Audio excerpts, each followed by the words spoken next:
Merci, Monsieur le Président Général. Merci au nom de notre groupe pour ce retour aux fondamentaux. Nous voulons également rendre hommage au caporal Jimmy Gosselin et avec une pensée pour ses proches. Alors, vous venez de répondre longuement à mon collègue qui a spolié ma question, mais je vais quand même y revenir. Pensant être un peu à contre-courant par rapport à ce que vous avez dit, revenir effectivement sur la notion de singularité militaire au cœur de la culture de défense. Avec mon collègue Frédéric Boccaletti, nous avons mené en avril dernier une mission flash sur la sensibilisation de la jeunesse à l'esprit de défense, en posant les bases d'une réflexion sur le lien entre les jeunes, les armées et la nation. Nos conclusions ont mis en évidence la nécessité de renforcer la diffusion de l'esprit de défense face aux menaces actuelles, notamment en proposant un parcours citoyen à la culture de défense renforcée, par exemple au collège, en remplaçant les cours d'éducation morale et civique par un cours de culture à la défense et à la citoyenneté, ou encore en créant des cycles d'excellence à la défense au lycée, jusqu'à un service à la nation militaire et civil. Vous avez, pour votre part, souligné à plusieurs reprises que la singularité militaire fondée sur l'éthique, l'honneur, la disponibilité et la soumission aux politiques est essentielle à la survie de la nation.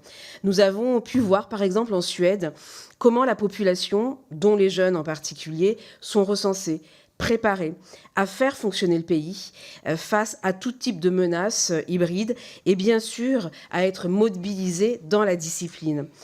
Alors, être civilisé, monter en puissance, ne renvoie-t-il pas à la nécessité d'acculturer la population, à la volonté de défense et aussi à la préparer à compléter les armées dans ce qu'elle a perdu en métier et en compétences? Merci. Merci, chers collègues. On retrouve beaucoup d'éléments dans nos questions déjà que vous avez évoqués, à quel point nos parlementaires ont bien travaillé aussi votre audition en général. Merci, Madame la députée. Bravo pour ce travail et merci pour votre attention surtout, parce que je vois que vous êtes capable d'extraire de mon gloubi-boulga des ensembles cohérents et pertinents. Que vous dire ? L'éducation morale et civique. Je vais vous citer une anecdote. Quand j'étais chef de corps de mon régiment, je suis parti en opération en Côte d'Ivoire. Et au retour de cette opération, j'étais très engagé dans le trinôme académique qui réunit l'IHEDN, le rectorat et les armées. Et il y avait précisément ces cycles d'éducation morale et civique. Et je me suis dit, il faut absolument que mes soldats aillent témoigner dans les écoles de Vannes. C'était le plus beau régiment du monde, donc le 3e régiment d'infanterie de marine, à Vannes, a témoigné de leur engagement et de ce qu'ils ont fait. J'avais demandé aux photographes du régiment de réaliser une exposition photo qui pouvait être transportée dans les écoles. Et j'ai dit à tous mes soldats, mes sous-officiers, mes officiers, allez voir les professeurs ou les instituteurs de vos enfants et proposez-leur de venir dans ce cadre éducation morale et civique témoigner de ces 5 mois et demi d'opération. Pas un seul n'a eu le droit d'aller témoigner. Pas un. C'était en 2007. Voilà.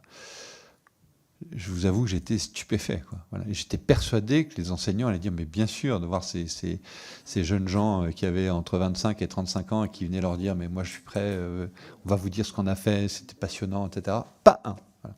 Donc j'espère qu'on a évolué. Je pense qu'on a évolué.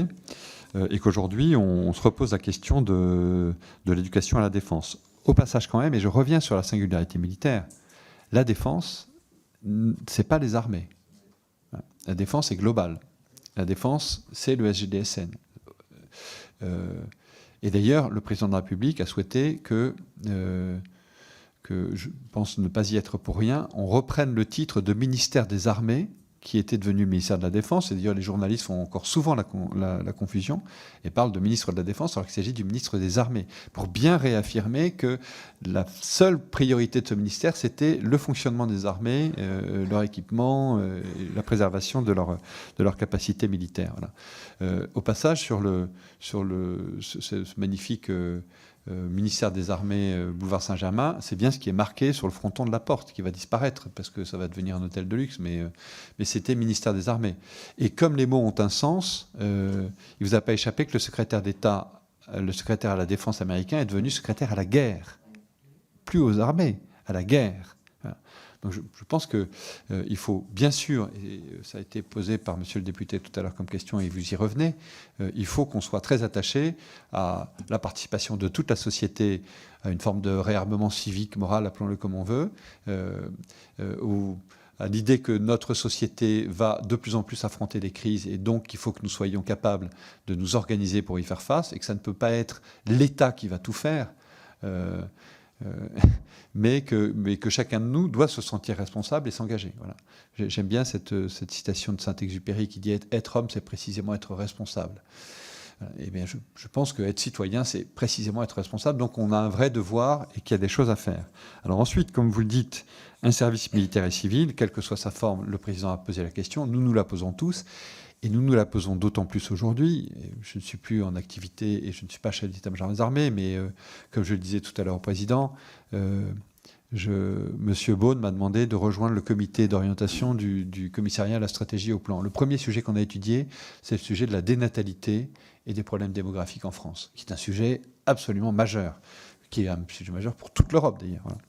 Et donc j'ai fait remarquer à M. Beaune que ça allait poser des problèmes de puissance militaire. C'est-à-dire qu'on revient à des choses qu'on n'imaginait jamais retrouver. Au 18e, ce qui faisait la puissance de la France, c'était sa démographie. Voilà. Et donc on va revenir à cette question-là. Parce qu'on sait déjà aujourd'hui que les armées ont du mal à recruter et surtout à fidéliser des compétences et des jeunes gens. Donc comment est-ce qu'on peut faire? Voilà. Donc oui, la question se pose. Mais encore une fois, comme vous le dites, encourager des jeunes gens à venir développer des compétences qui permettront de compléter celles que les armées n'ont plus, c'est bien le sens de votre question, jusqu'à un certain point, qui repose la question de la montée en puissance. Mais je pense que plus l'organisation d'une armée, les compétences qu'elle détient sont proches entre le temps de paix et le temps de guerre, mieux cette armée conserve les capacités de réactivité qui sont absolument nécessaires à son efficacité. Donc il faut qu'on trouve la bonne balance. Mais vous avez raison, c'est un sujet absolument central.